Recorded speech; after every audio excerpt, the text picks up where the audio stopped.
So welcome. So you want to be a trader. You want to trade the financial markets for profit. You want to make money. You want to change your life. You want to create an income. You want to find out what all the force is about. And if you're like me when I first started out and you come to something of this nature, so you open your chart and you see this, you're wondering, where do I begin from? One quick second. So you open up your chart and you look at this and you see a bunch of candlesticks waving up and down, moving here and there. When the markets open in a few moments, you're going to see what we call price moving up and down. And if you're like me, it can be quite overwhelming. Why is this thing not? Okay. It can be quite overwhelming. So where do you start from? This is where you start from. A few things to put in context. My computer has just been a bit slow. A few things put in context. The first thing is this is a business. So if you are trading Forex because you are bored and you want a rush, please stop. If you're trading because you like the thrill of gambling, go and gamble for real. Go to the casino where you'll be fed and looked after like a VIP while you fritter your money away. This is not the place for people who want to do this for fun. This is a big boys business. Like we said in the webinar on Saturday, there is over $5 trillion traded daily on the Forex market. Over 5 trillion. Think about that.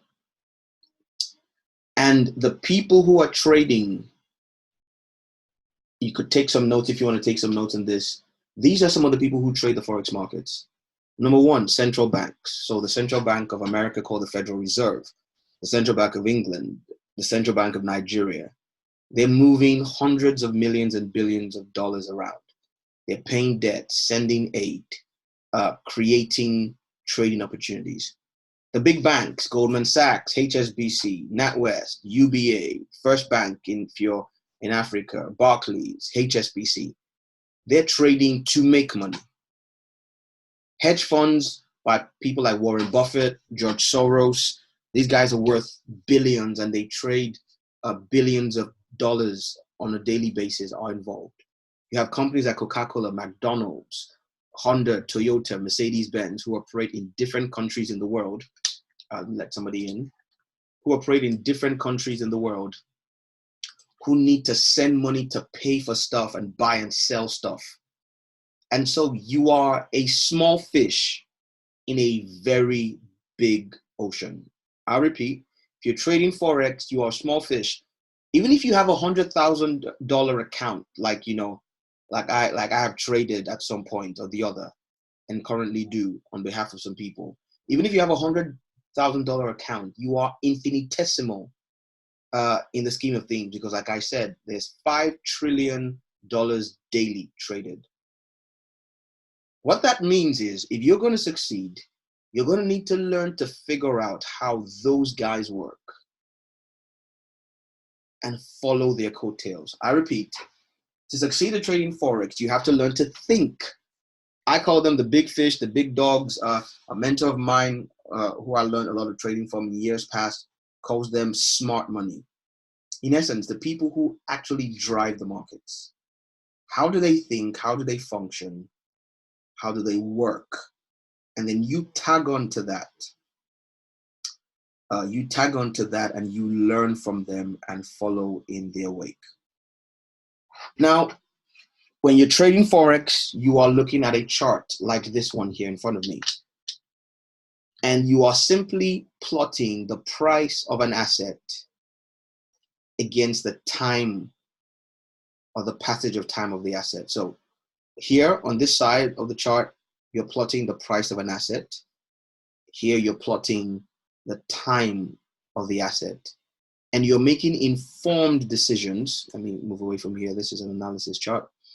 You're making informed decisions on whether or not you think that over time, the price of that asset is going to go up or down. That's all there is to it. You're making informed decisions. Is this going up or down? And if you get the direction right, where do you get on and where do you get off? If you get the direction right, you get on and get off at the right point. In essence, you get on here, which is an example. If you get on in this asset class, we call this the Swissy in trading, foreign exchange. It's the US dollar against the Swiss franc. So it's called Swissy. Each pair, or most of the major pairs, have interesting names. So this is the Swissy. If I got on at this candle here and I got off here, I make money. If I got on here and I thought it was going to go down, so I sold, I would have lost money because it went away. And so you're making informed analytical decisions, not guesswork, not gambling, informed analytic decisions on whether or not you believe the price of one currency against the other currency is going to go up or down. And at what point is it going to go up?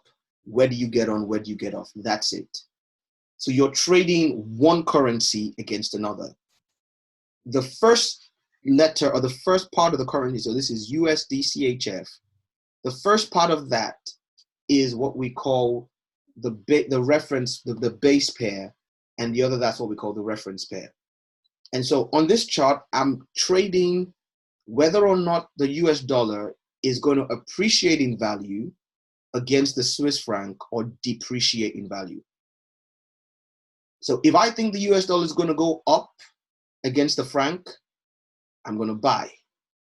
If I think it's going to come down, I'm going to sell. If I'm trying to do the opposite, if I think the US franc is going to go up against the dollar, if I want to buy the franc against the dollar, there is no such thing as a CHF USD chart. So if I'm going to buy the franc against the dollar, I'm going to have to sell the dollar against the franc. That's how it works.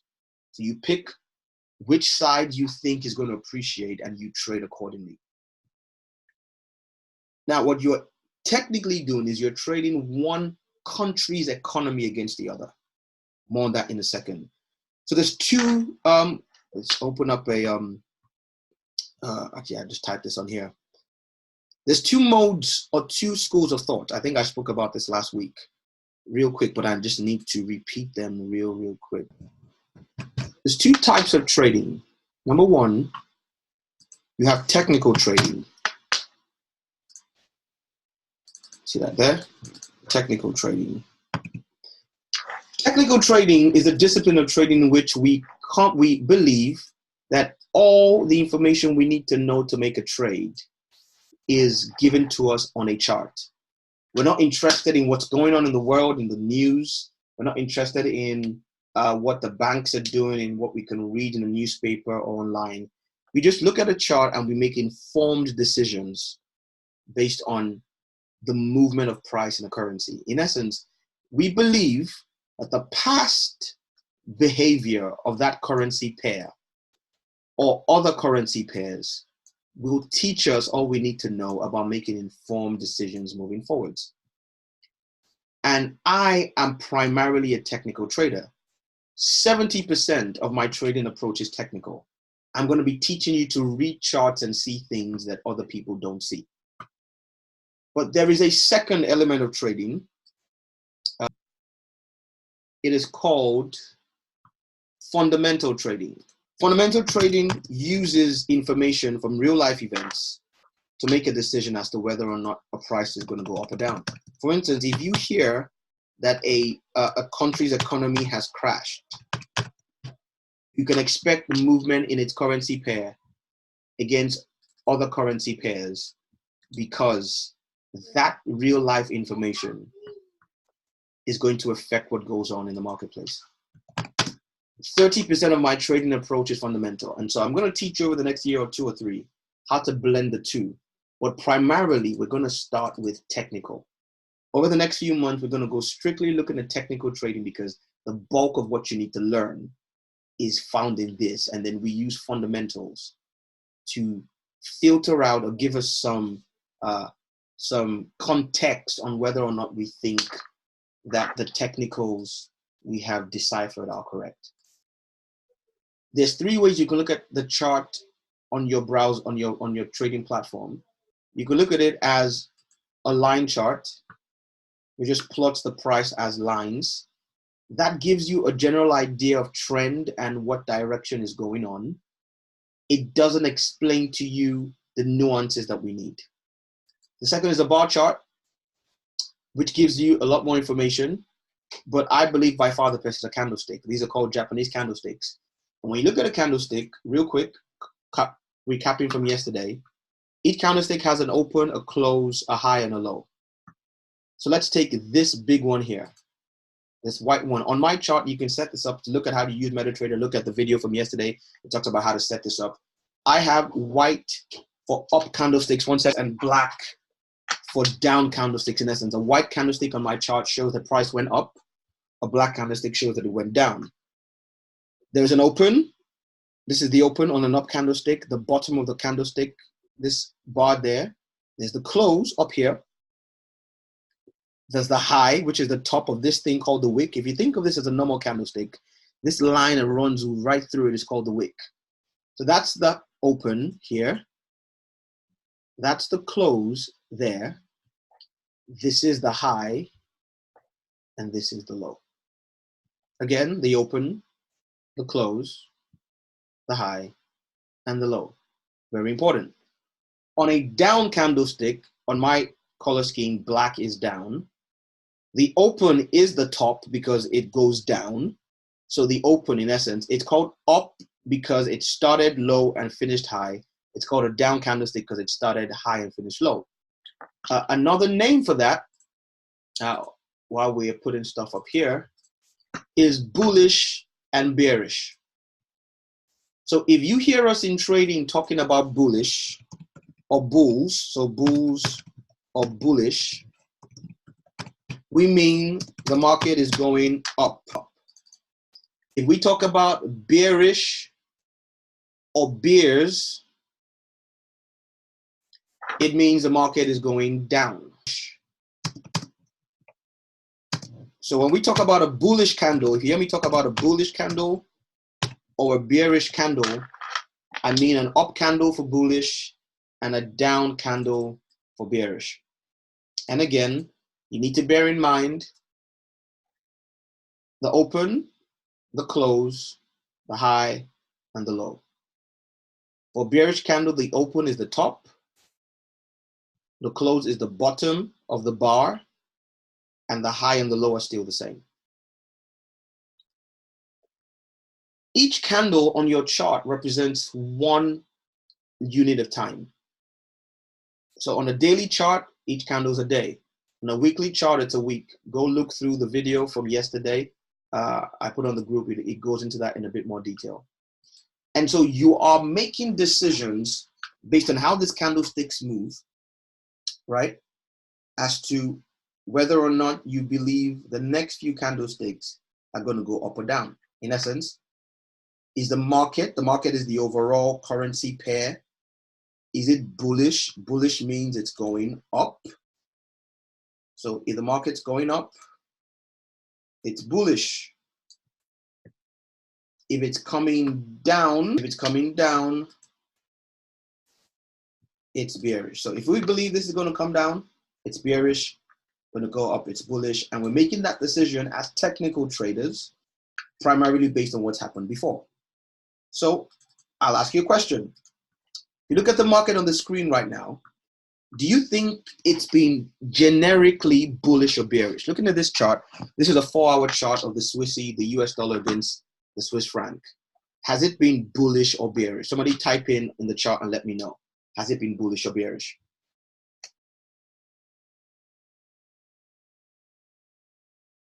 Bullish, that's the answer. Thank you, Kenton. It's been bullish because it's generically going up. In essence, from here to here is up.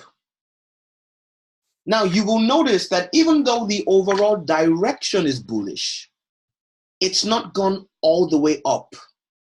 Let me use an indicator. I showed you guys how to use indicators yesterday, but let me use an indicator called the zigzag. I like this indicator because it just helps you see the general direction. So let's use the zigzag. So as you can see, while overall it's going up, it goes up, down, up, down, up, down, up, down, up, down. So the general direction is up, but it doesn't move in a straight line. It has now, this is another stuff for your notes, put this in there. We have what we call impulses and retracements. And together we call these swings. So on this chart, if the general direction is up, from here to here is an impulse leg. Or impulse swing, sorry. We call them legs or swings. This is an impulse leg or swing. And then it's followed by a retracement. In essence, the market is moving up primarily, but it will move up for a little bit. It'll come down a little bit to catch its breath. It'll move up higher, come down again, move up again, come down again, move up again, come down again. It goes in a zigzag form. And this is true on every time frame. Now on this time frame, on the daily time frame, this is generically bearish. It's downwards. But again, you can see there's an impulse leg, an impulse swing, then a retracement, then another impulse swing, then a retracement. That's how the market moves. Why does it move this way? Very simple. This is the beginning of your understanding of trading psychology, because to be a good trader, you need to understand when you see something on your chart, it needs to make sense to you what's happening in real life. This information that is being painted on my chart as the candles move up and down, what's going on in the real world. If the vast majority of the activity on the market is buying, it'll be bullish. It's economy, supply and demand. If more people want to buy something, the price is going to go up. So if you sell cakes and you started selling them at £5 a cake and everybody started buying and then you ran out of cakes, when you made your next batch, you'd make them £10. If people still kept buying them at £10, then you make it £15. In essence, the more influx of buyers into a market, the higher the price of any commodity will go. So in essence, if there is high demand, price will increase. And it's as simple as that. When there's high demand, price will increase. Right? That's over here. When there's high demand, price will increase. When there is low demand, price will decrease. And that really is the name of the game. In essence, if everybody wants to buy something, the price of it will increase. If everybody is selling it and nobody wants to buy it, the price will decrease. So if you're selling your cakes at £15 and you can't find anybody to buy your cake, you're going to reduce it to, say, £10. And if still nobody wants to buy it or not enough people want to buy it, then you put it on sale. And by this, we come up with a principle that you're going to hear me use a lot moving forwards. It's the principle of premium versus discount. Premium means it's higher than the average. Discount means it's lower than the average. So if you have more sellers than buyers, you're going to have to do a sale. So when a shop has too much goods, nobody wants to buy, they throw a sale to discount. If somebody £10, we'll give it to you for £5, hoping to entice you in. If everybody is buying and they're running out of stock, they're going to increase the price. So when you see price going up, it means there is high demand for that currency. If the US dollar is appreciating against the Swiss franc, it means more people want the dollar than the franc. And the reverse is true. So the prices going up and down are simply a reflection of market sentiment. We call that market sentiment. In essence, what's the sentiment of the people in the marketplace? Is there high demand or high supply? It's economics 101. And this is where the fundamentals come in, because over long periods of time, you can predict in weekly and monthly moves based on the macroeconomics of currencies, what it will do. But in the short term, days, weeks, 1 hour, 4 hours, you need a bit more than that. So those are some of the concepts that we need to look at. Now, another set of concepts I want us to look at. We've looked at technical trading, fundamental trading. We looked at premium versus discount based on whether or not price is in high demand or low demand. In essence, are people buying? Are they bulls? Or are they selling? Are they bears? We look at more on that as we get more advanced about how it doesn't really matter how many people are bulls and bears. It just matters how deep their pockets are. So if there's 10 people who want to buy and one person who wants to sell, well, the person who wants to sell is selling 1 million and the buyers are buying 1,000 each. That one person selling the 1 million is going to drive the market in the other direction. So it's really volume we're looking at, not so much numbers of participants. Now, the fourth set of concepts I want to talk about, we looked at technical versus fundamental trading, high demand versus low demand. And that's also premium versus discount. We looked at bullish versus bearish and impulse and retracement swings. The fourth set of concepts I want to talk about is the concept of support and resistance. Very important. Now, when the market's moving up, if it comes to a point where it's going up and it's forced down from a level, we call that support, sorry, resistance. In essence, there was some resistance to its movement. It was going up nicely, it reached a level, and there was a clear noticeable rejection of price from that level. Bear in mind the word rejection. Rejection from that level. And then we know that that is a resistance level. On the flip side, if price is going down clearly and there is a rejection that stops it from going any further, we call that support. That's not what I want to do. Yeah, we call that support. And really, perhaps the most important part of learning to trade is learning to understand support and resistance. Because if you know that price is likely to reject from a particular level, either going up or going down, then you can start to frame what we call trade ideas. So if I know that there is a level where price is likely to reverse, I can make a plan to get in or out of a trade at that level. So support versus resistance. And if you look back over the course of any chart, you will see levels of support and resistance.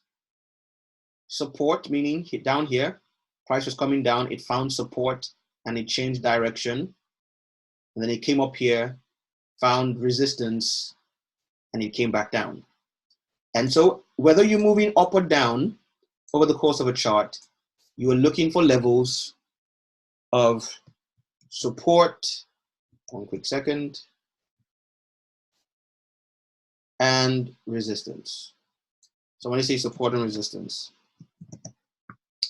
right, 1 second, move this away from here. Okay, there we go. I'm trying to sort something out. Right, so There we go, support and resistance. Now back to our chart here. And so you are figuring out, as a technical trader or fundamental trader, is price in high demand or low demand? Is there a premium or discount? In essence, when price is wherever it is at that moment. If you believe price has a premium, premium means you think it is more expensive than it should be. Then you are expecting it to go further down, expecting it to reduce. You are going to sell. If you think price is at a discount, meaning it's cheaper than it should be, you're going to buy.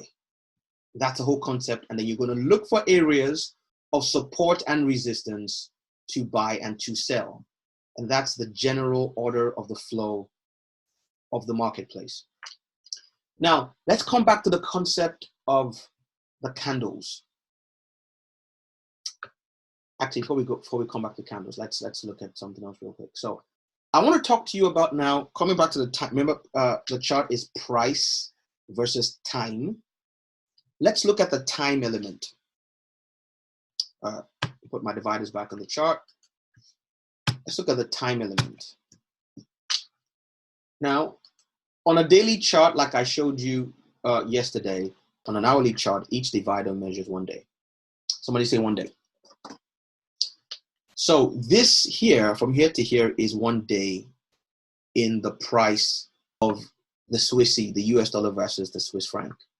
If I drop down to a 15-minute chart, you'll see it even more clearly. So this is 1 day here. From here to here, that's the start of the day. That's midnight at my broker's time. My broker's time is roughly 2 hours ahead of the UK. So this would have been 10 p.m. in the United Kingdom, or in Lagos. If you're in the US, in New York, it would have been about -7 hours, about 5 p.m.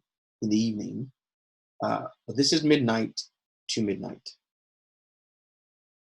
There are certain sessions in a day, we call them sessions now, where price occurrences are traded most significantly. And these are the sessions you want to be trading. Now think about this. Remember I said what you see on the chart is simply human beings buying or selling. Companies, banks, governments, it's still the human beings placing the trades, buying or selling, right? So they have to be awake to buy or sell, right? Kenton, yes, H4 on a 4-hour chart, each candle represents 1 block of time. So this is 4 hours here. This candle here is 4 hours of time. It opened here, and over the course of 4 hours, over the course of 4 hours, it went down and closed there. So you have to think of it this way. When are the people who are buying and selling most likely to be involved? They call sessions. And we have 3 primary sessions in foreign exchange. Number 1 is what we call the Asian session. This is when the people in Asia are awake and trading. Now think about this way. Asia and Australia, because it works the same, are on roughly the same timeline. And they're the guys who, when it's morning in their time, it's night for the rest of us.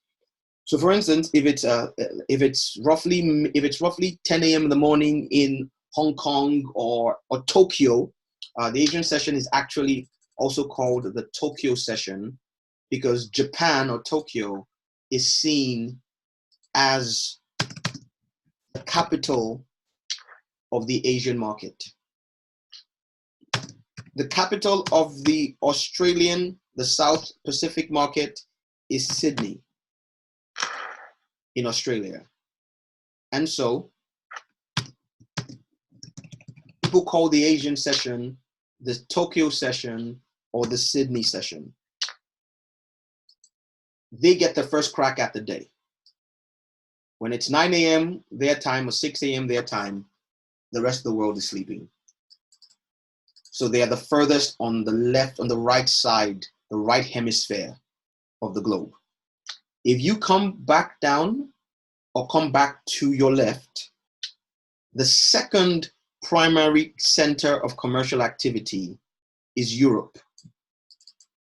And in Europe, London in the United Kingdom is seen as the capital of the European market. So we call this the European session, and primarily it is referred to by experienced traders as the London session. So roughly when it is 10 a.m. or 10 a.m. in London, it'll probably be about 6 p.m. or 4 p.m. in Tokyo, 4 p.m. in Tokyo or in Sydney. And the guys in Australia or in America usually haven't even started their business for the day.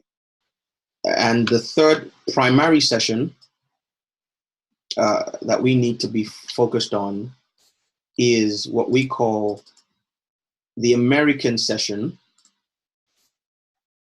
or primarily because the capital of the American markets is in New York. New York is the financial capital of North and South America. It's called the New York session. So when we talk about this, you hear us refer to as traders several times. You hear us refer to, that didn't change. Okay, there we go.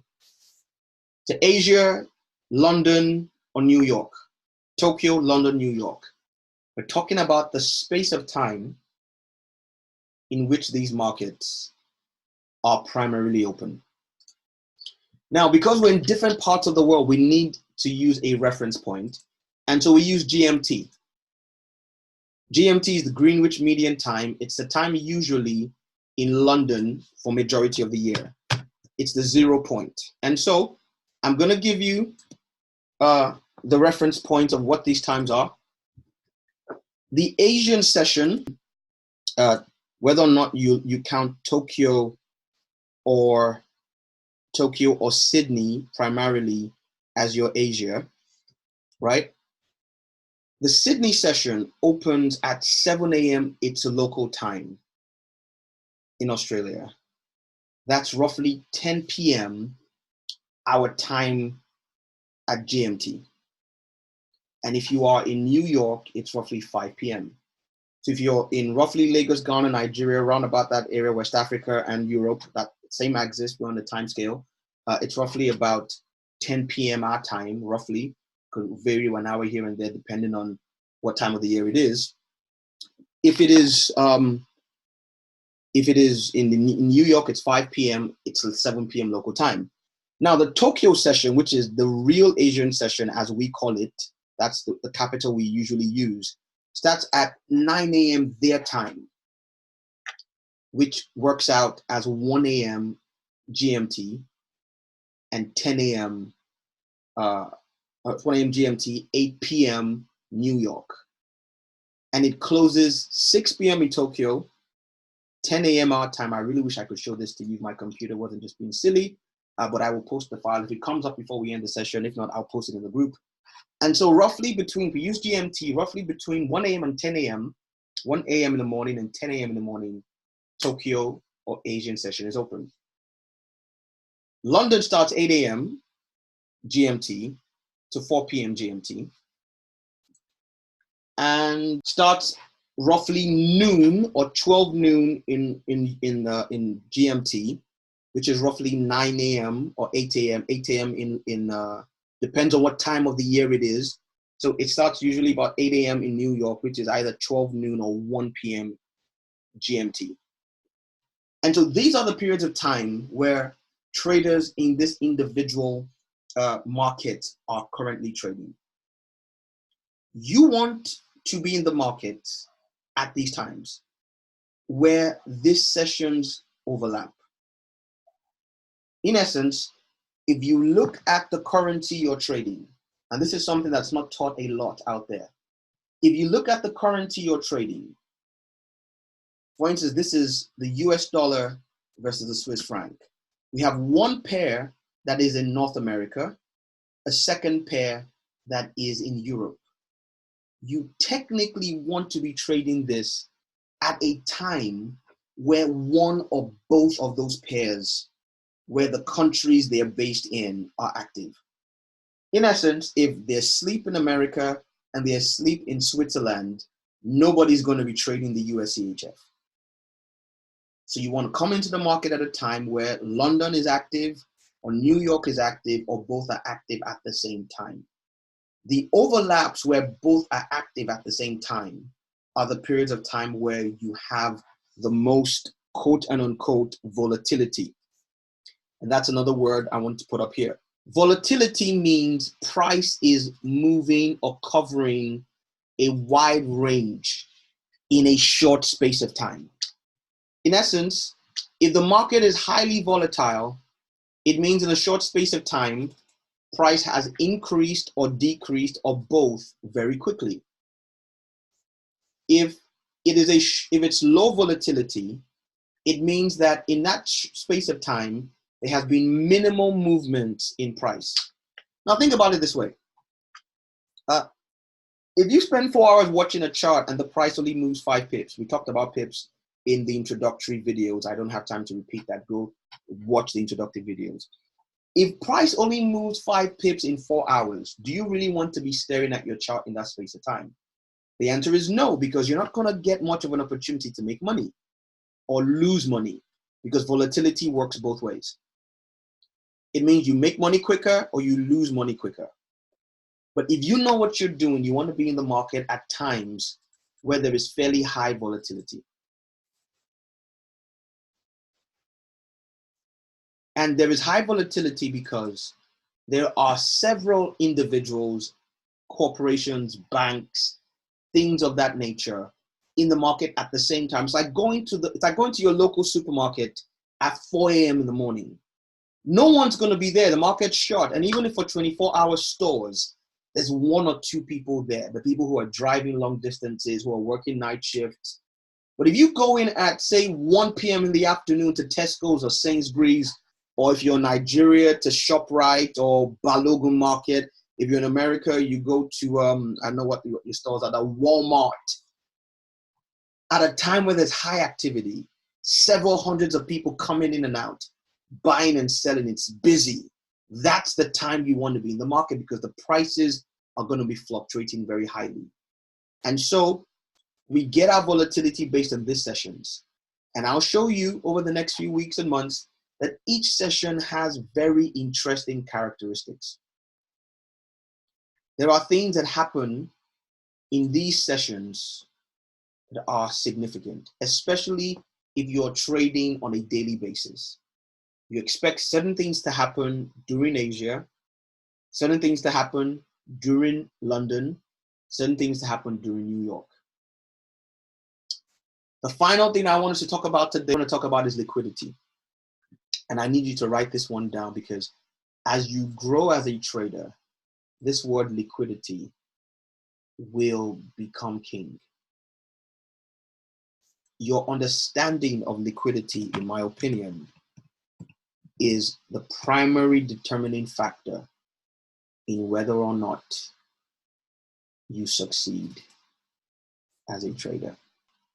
Liquidity, as an economic term, literally means how easy it is to convert an asset to cash. So if I have a car, how quickly can I sell my car and get money? That's liquidity. When you are in a trade, you're in an asset. So let me address that real quick. When you trade foreign exchange, you're trading something called CFDs, contracts for difference. In essence, you're not literally buying a dollar or a franc. You're buying a contract that appreciates or depreciates in value based on whether or not, on how far the difference from when you bought it is. In essence, you're buying a financial instrument like a stock or a share. And when you buy a CFD for the USD against the CHF, the Swiss franc, your asset appreciates in value whether or not price goes up or down. To get your money, you have to convert it. You have to close the trade. And so somebody needs to buy it from you.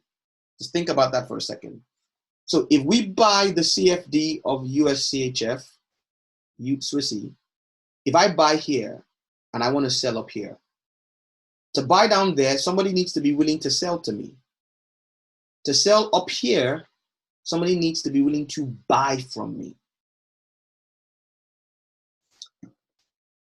The foreign exchange market is the most liquid market in the world because there's always somebody usually who wants to buy or sell.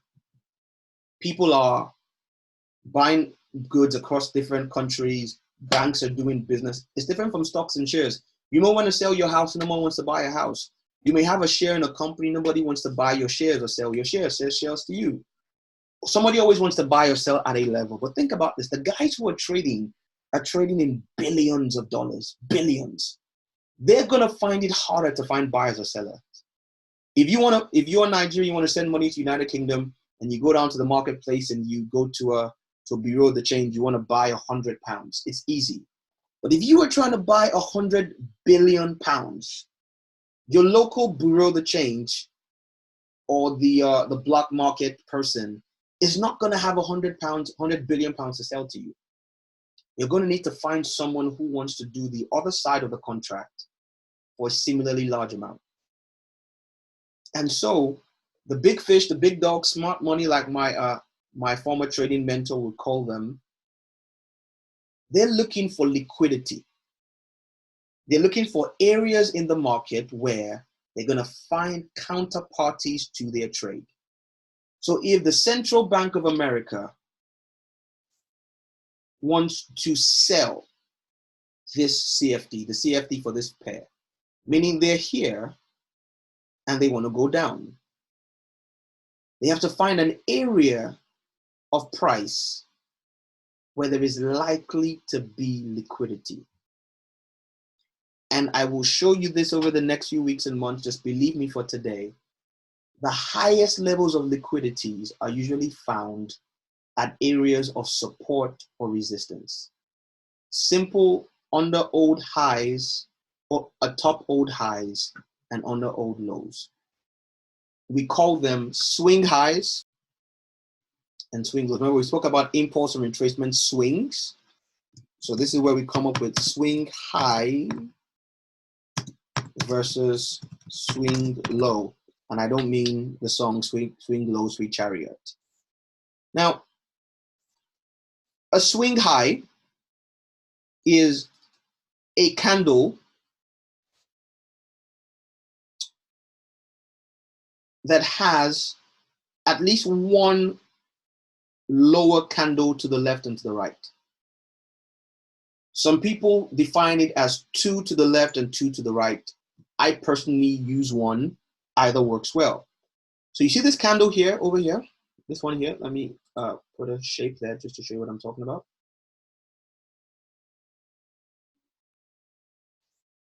This one right here. You can see that it's the highest candle to its left and to its right. There's a lower candle here to the left, a lower candle here to the right. That we would call that a swing high. Some people say 2 lower candles, that also works as well. So 2 to the left, 2 to the right, that's a swing high. Now, a swing low is the exact opposite. That's not what I'm trying to do. It's the exact opposite. So look at this candle here. That's a swing low because it's the lowest candle to its left and to its right. There's 2 candles, 2 higher candles to the left and 2 higher candles to the right. So that's a swing low. But let me show you a more obvious one. Down here is a more obvious swing low. So you can see up here, that's a high. Down here, that's a low. Why are highs and lows areas of high liquidity? 2 reasons. And I need you to get this. I'm going to repeat this in future sessions because I don't expect you to remember it today. But this is the beginning of your money-making activity. There's 2 reasons why highs and lows have high liquidity. One is when people sell or buy, they usually place their stop loss. Now, we talked about this yesterday in the MT4 session. When you open a trade, buy or sell, they usually place their stop loss behind it or above or beneath an old high or low. In essence, they will tell themselves, if I've lost the trade, I'm going to quit the trade at a point at which price goes back to where it started from. And so if you are trying to go in one direction, the opposite of that direction's buyers or sellers will usually be resting above highs and lows.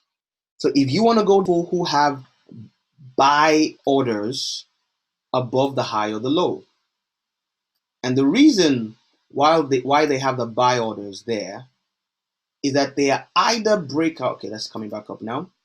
They're either breakout traders, in which case they believe that when price gets to that point, it confirms their direction, or they have their stop loss. I'll explain more about this in our next class because I can't show this to you, but I'll just run through quickly. And so you're going to find liquidities at highs and lows, meaning orders, people who want to enter the market are going to be entering or exiting primarily at a high or a low. Who drive the price of a commodity or a currency pair are going to be looking to move the price to old highs or old lows. And so for those of you who are new traders, when you ask me what you should be doing when you open your charts for the first time, the first exercise every new trader should do when you open your chart is mark out every single significant high or low that you can find and watch and see what price does when it gets back to that level in the future. I repeat, watch for significant highs or lows. That's fine. So like I said, is watch for significant highs or lows and find out what does price do when it gets back to that level. You will be shocked how 90% of the time, when the price of a currency pair goes back to an old significant high or low, it will give a very significant reaction. And many times those significant reactions are all we need to frame a trade idea. So that's the point about liquidity. Price is moving from one liquidity pocket to another. That's what drives the direction of a chart. The buyers and sellers, the engineers of price, are looking to take the price of a commodity back to an old level where they think they will find liquidity. And if they can find liquidity at that old level, then they've achieved their purpose. And so those are the basic levels or basic things that as a new trader you should be thinking about. Sessions, times, direction, bears, bulls, liquidity, volatility, and things of that nature. I'll take screenshots and post them on the group. Okay, so let me give you an example of what I was talking about. Let's look at this. Okay, USD real quick. So if you look at my chart, you'll notice that every week before I start trading, I start marking out highs and lows. Can you see that? Those are the recent highs. The green lines are the highs on a daily chart. Can you see that? I'm sure you can see that, right? Cool. The highs on the daily chart. And also, you will also see the lows here. So I'm marking out highs and lows in different time frames because I expect stuff to happen when price gets to those levels, right? Like I said, there's liquidity resting there, orders, people wanting to buy or sell, willing participants in the marketplace. And so the market is going to want to reach for those levels to engineer those liquidities. More on that as we move forwards. Now we started by talking about technical trading and fundamental trading. Then we moved to talking about demand and supply, meaning high demand, low demand, premium versus discount, what makes the market go up or down. We spoke about the concept of up being bullish and down being bearish, driven by basically demand, premium, discount. But we also looked at the fact that price doesn't just go up in one bar or in one block. It moves in swings, impulses, and retracements. So it doesn't just go up all the way. It doesn't just go down all the way. Even if it's going up generally, it will move up, down, while still maintaining an overall up trajectory. And the opposite is the same when it's moving down. We looked at support or resistance, resistance being price going up and rejects sharply from a level that's clear and noticeable. It's called a resistance level. Support means price is coming down and it bounces clearly off a level. That's called support. Support and resistance, I should add, are driven by premium and discount. I think I did that. When price gets to a point where people believe it's cheaper than it should be, it will find support because bullish traders will come into the market and start buying because they think that's a cheap price to buy.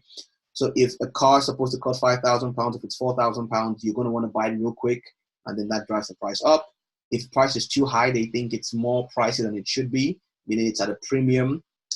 They will start to sell, or buyers will leave the market and sellers will take control and drive the price down. And so we call it resistance because price cannot get past that level. And then we spoke about our sessions. These are the times when people are trading the market. The first session is Asia, Tokyo, or Sydney. The second session is the European session, which is called London. The third session is the American session, which is called New York. And the fact that you really only want to be trading during these sessions and looking at the currency pair you want to buy or sell and ask yourself, the people who are in the US dollar or the Swiss franc, meaning America and Europe, are they going to be up at that time?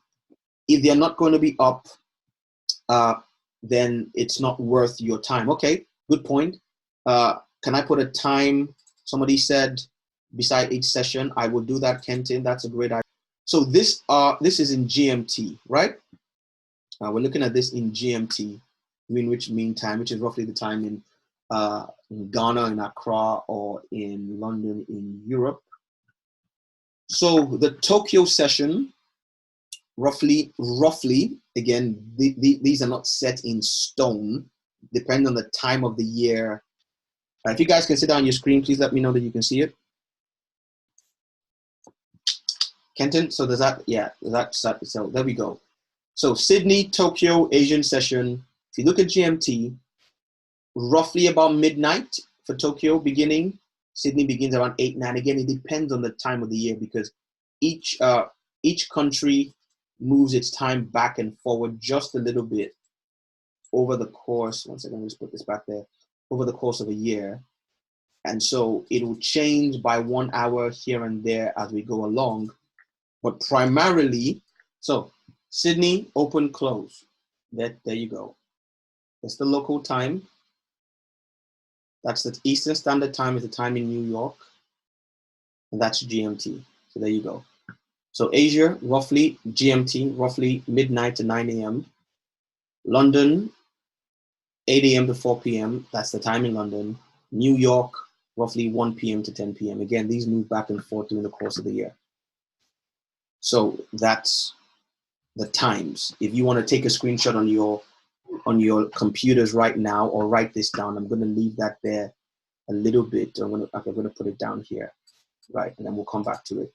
So we looked at the sessions and the time. So in essence, you don't want to be wasting your time in front of a computer at a time when nothing's likely to happen. We looked at the concept of volatility, which literally means how much price is moving one way or the other, and that these sessions are going to be the most volatile times of the day. So they're the times you want to be trading. But beyond that,